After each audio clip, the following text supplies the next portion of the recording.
What is up, organizers? What is up? What is up? Having some live stream technicals, and so I'm going to get this streaming into the group. Give me one sec. This is about the third go around, so we're going to share this and pin it so that everybody can find it. This is in the Grow Your Professional Organizing Team Facebook group on Facebook. And what we're talking about today, here we go. We're going to pin that. There we go. Okay. Welcome to Rockstars Unplugged. I am Holly Sutherland, and what I want to talk to you about today is 3 things that I would do to get clients now. I hear from a lot of organizers that August was a slow month, and I think there's a few reasons for that. One of those I feel like is because of the back to school rush, and especially if you're serving busy moms, they are so much in it right now that they're not thinking about how to organize it because they're just in it right now with the back to school. So now that we're into September, Labor Day has passed, and you're getting back and you're getting that buzz for the fall decluttering season. I think spring and fall tend to be the busiest. Then what I want to share with you is knowing now, after 17 years, what works and what is simple and what is easy. And, so many times we try to overcomplicate things and we want to put all these stipulations like I got to do this first and I got to get this thing and I got to the website, all the organizers love to tweak their websites. And I think all that's great. And I think you should have a website. But there's a lot that you can actually do today that is going to help you start getting some of those connections. So if we haven't met, I'm Holly Sutherland, and I am an organizer for organizers. I work with organizers who are open to a guided path to overcome perfectionism and those cycles of feeling stuck and never feeling like enough, and really getting you out of your own way as you move forward to grow your business so you can operate at a higher level that you never dreamed possible, and possibly even hire people to help you in your business on the front end or the back end or both so that you can reach that impact that you know that you're made for. But a lot of times we try to do everything ourselves as organizers. And it's a process and a new way of thinking to learn how to let go. I'm experiencing that myself right now at a different level. And, I went live, excuse me, I went live in the group this morning and I shared about this and I shared about some of the things that assassinate my time and our time as organizers. Let me see if I have my spiral nearby. And one of those is truly feeling like I gotta do this myself. I gotta figure this out myself. I can't trust people. People are not reliable. Even if I did hire help, would they let me down? Just that whole storyline that happens of like people not being able to do things to your standards and, the whole nine. Let me find my notes. I just had them open here. Okay, here we go. So I was listening to a book yesterday called Buy Back Your Time by Dan Martell. And I've been talking to him lately and really been inspired by some of the things that he's been telling me. And he just used this phrase, time assassins, that really, really got me thinking. And a lot of the time, we're not doing the things to get organizing clients, even though the things I'm going to tell you are simple today, because we're assassinating our time. We're killing our time literally by doing all these other things that we think have to be done before we can do the thing, before we can make sales, right? So type yes if this resonates with you. Type yes in the chat if that resonates with you. You're like, okay, I have to do this before I can do that. And we put all these obstacles in our own way between us and the money, right? We think it has to appear a certain way. It has to be a certain way. We got to sound a certain way. We got to look a certain way. When in reality, people just simply need our help. They're waiting for us to just talk to them, send them a message. And so many times we're worried about 600,000 things that keep us from just simply showing up to serve, right? So I'm curious if that resonates with you. Crystal says yes. And we do a lot of things to kill our time. And, I've never really liked the phrase like killing time, but the reality is we're doing things that are not productive, especially if you're a quick start like me and you love to just get into things, you love to get into motion. And you can do a pretty good job all the way up to like 70 or 80%. And then something kind of breaks along the way. And you're like, I don't really know how to fix that. I want somebody else to come and fix this. And you're just off to the next thing. But you never really finished that thing that you started, right? It's a real struggle. One of the keys to that is getting some systems in place specifically around what I'm going to talk to you about today, which is getting clients so that you don't feel these ups and downs so deeply whenever they do happen. So anyway, I'll tell you a couple of the things that are the time assassins for organizers specifically looking to grow. It's quicker if I do it myself. I know how to do it better than others. My reputation or my integrity is on the line. Like, I'm the face of this business. Like, I can't trust other people because, like, I'm the face of the business, right? People want me, is what they tell themselves. I don't have the money to hire someone to help in my business, or how would they know what to do? They don't have SOPs. I don't have SOPs and processes in place, and I struggle to sit down and write them. So how could I even pass off these things? And so you end up killing your time telling yourself a bunch of stories instead of just getting out there and getting clients, when it's actually a lot simpler than we make it to be. So what I want to talk to you about today are the 3 things that I would do to get clients now if I was starting completely over as an organizer. And this might surprise some of you because there are a lot of things I teach that talk about systems and development and hiring and, all these great things.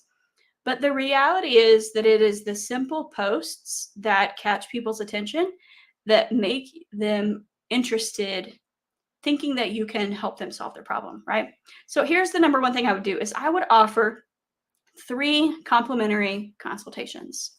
That's right. If I was just starting over, I didn't have a website, I didn't have a Facebook page, I didn't have a Google My Business website, I would just simply offer to go to 3 people's homes at no charge and dig into what's really going on. Spend a whole hour with them, spend 2 hours if you'd like to, and really listen and take some notes. I carry these spirals around like this with me a lot. And I've got years of notes from clients in there about what are the things that are really paining them. Specifically, if you can get into the feeling of what they're really dealing with and why it's frustrating them and why they would even raise their hand for a free consultation in the first place, right? Why would they even spend the time to have you over? And I want you to thank them for your time and thank them for letting you into their home and just simply ask some questions. So, a few questions you might ask them are things like, what are you really wanting to see happen here?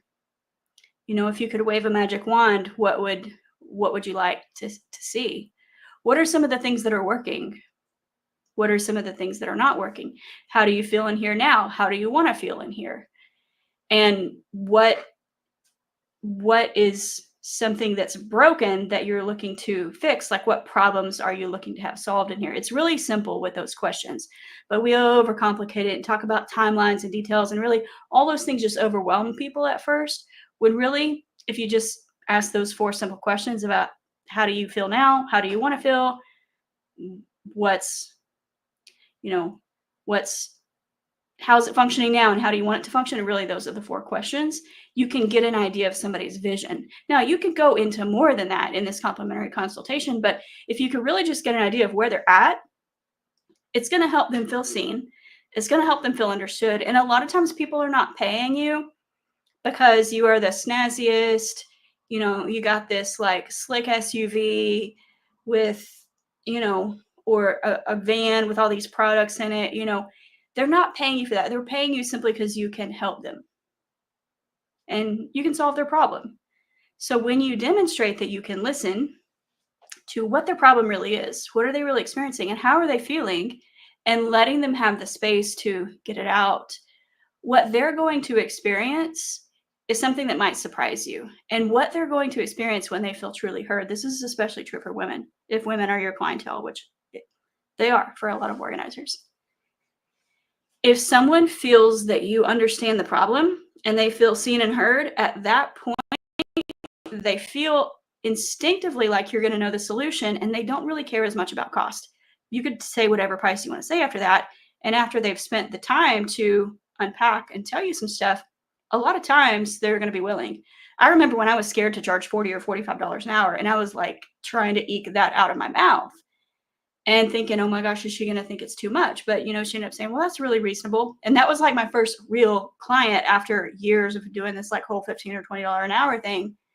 I didn't believe I was worth more than that. It's hard to charge more than that. I didn't know how to justify the value or like sell the value of it. And that's eventually how I created the package pricing model that I've created that has revolutionized the businesses of so many organizers in this group right here. They've shared their stories. You could check it out in the guide section of how package pricing and the specific 3 package model that I set up really changed a lot for them. So, if you were to go into one of these 3 free consultations, and then by the end, they're like, well, what do you recommend? You could do my package pricing system and recommend one of those. But just getting in the door with people is sometimes the trickiest part. You're like, well, what do I say to make them want to have a consultation? Now, what I'm not saying is do free consultations for the rest of your life forever. Some people do. I chose not to. I have a specific process for how to do that I teach. But if I was starting over, this is the first thing I would do. And the way that I would do this is I would offer it on my personal Facebook page.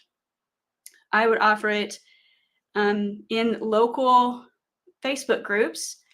And I would also offer it in emails to like friends and family. I am not a huge fan of doing a lot of organizing work for free when you get started, but I do like the idea of doing a limited amount of complimentary consultations where even when people spend the time to do a complimentary consultation, they're still wondering what are they going to get out of it. So I would detail out like 3 bullet points and say, here's what you can expect from our time together. I'm going to get an idea of what's going on in your space, what's bothering you, and what I would recommend for your next steps on how to fix that. And so they're getting recommendations. Now, again, what I'm not saying is that you just give free recommendations to everybody and do free consultations for everybody. But if I was starting over, I would do 3 and I would do it in that way. Number 2, this is very simple, and this is something I overthought for years, and a lot of organizers overthink this.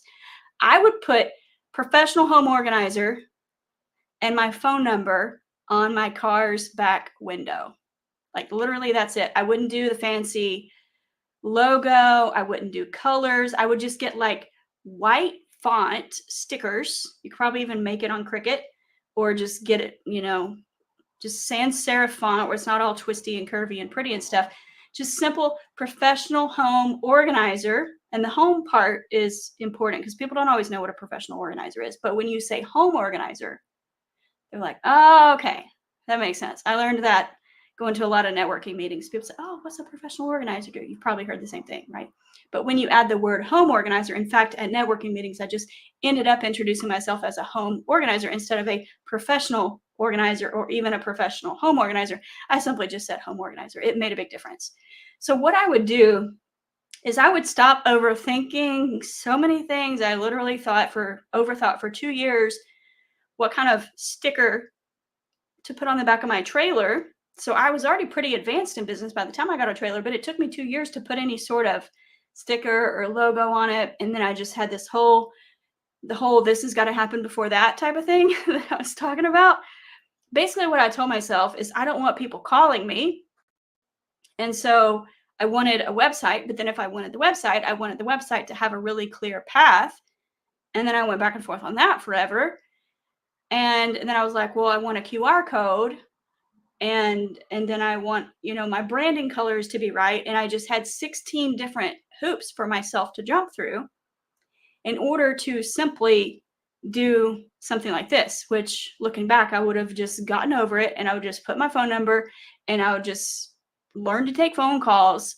And hey, I could peel it off later if I want to. But if I was starting over today, that's what I would do. And just learn to talk to people.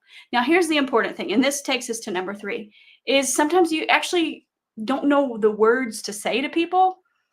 And even if they did call you on the phone, you'd be like, or you get nervous and introverted and you start, oh, where's my scripts? What am I saying? And you don't want to sound scripted, but it is important to follow a proven process. So what I would learn to do is learn how to sell in the DMs or simply what words to use. And I've got scripts you can use for this.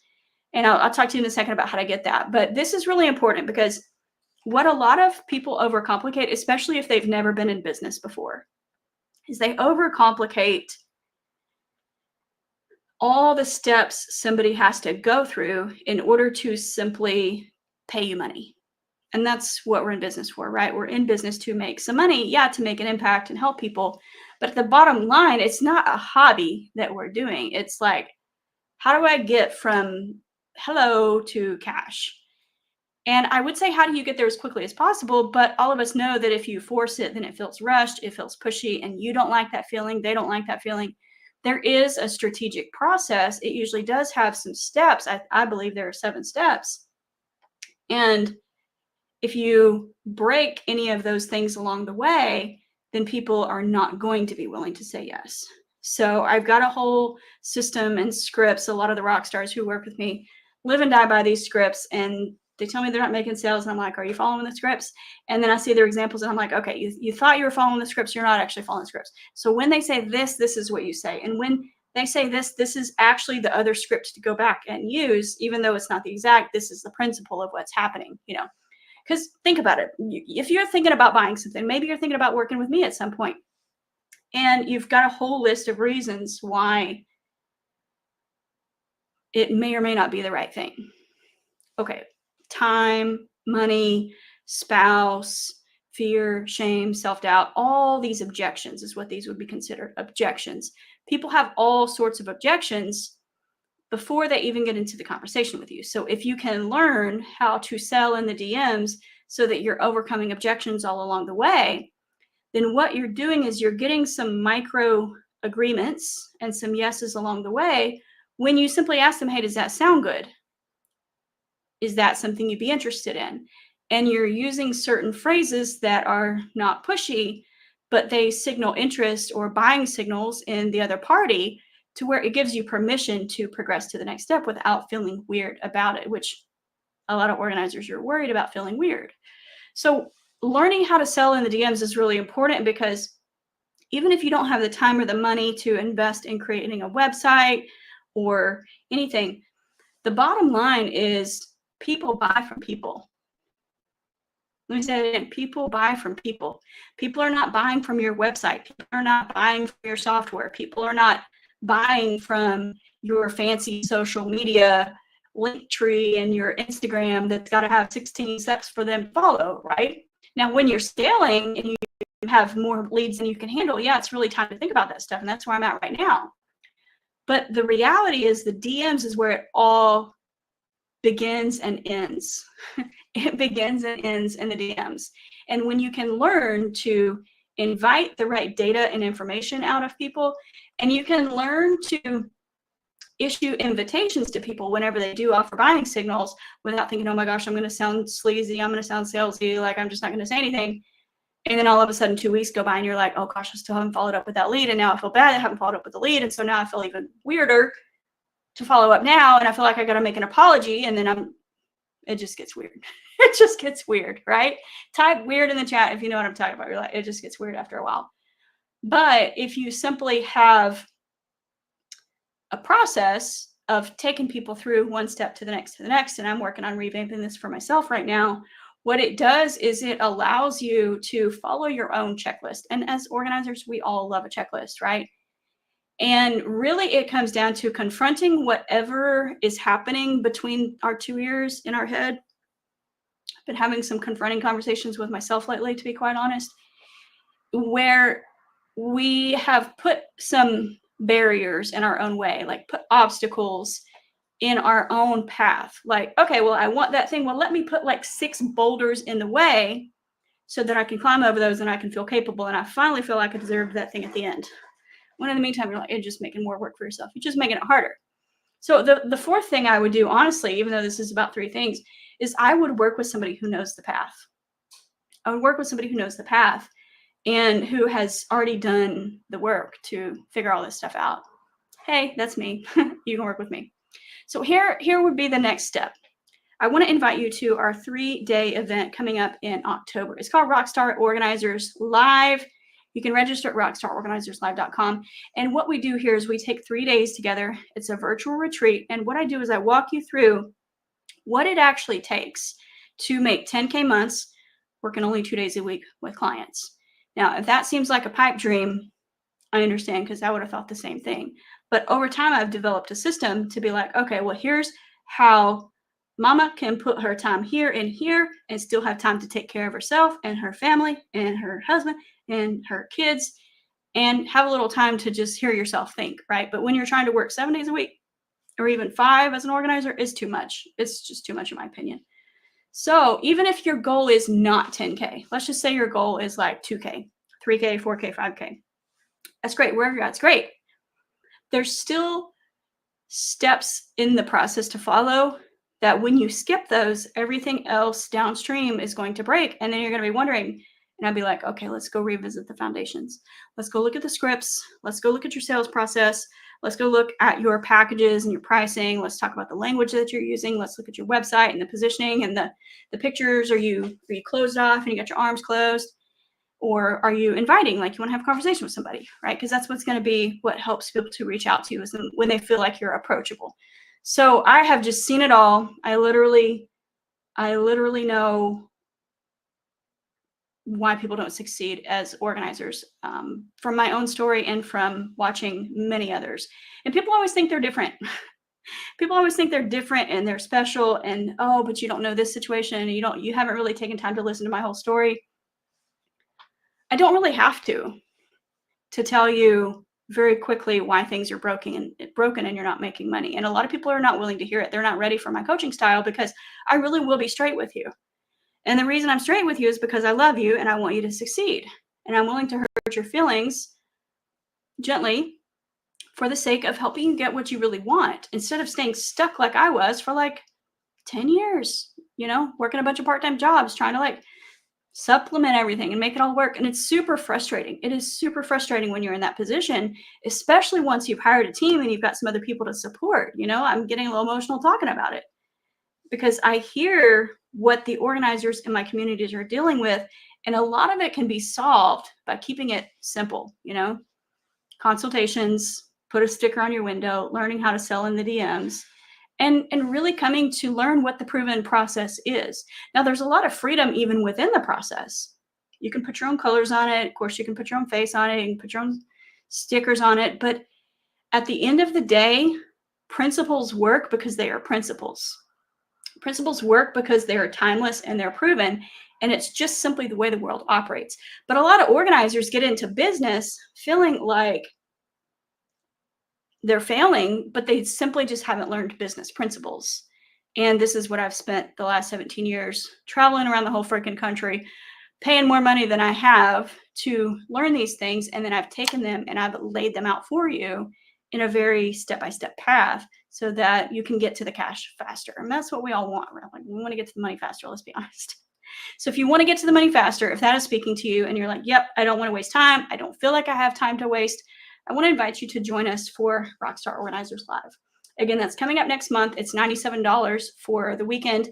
And on the bottom of the page, once you sign up, you'll have an option to get my sales scripts.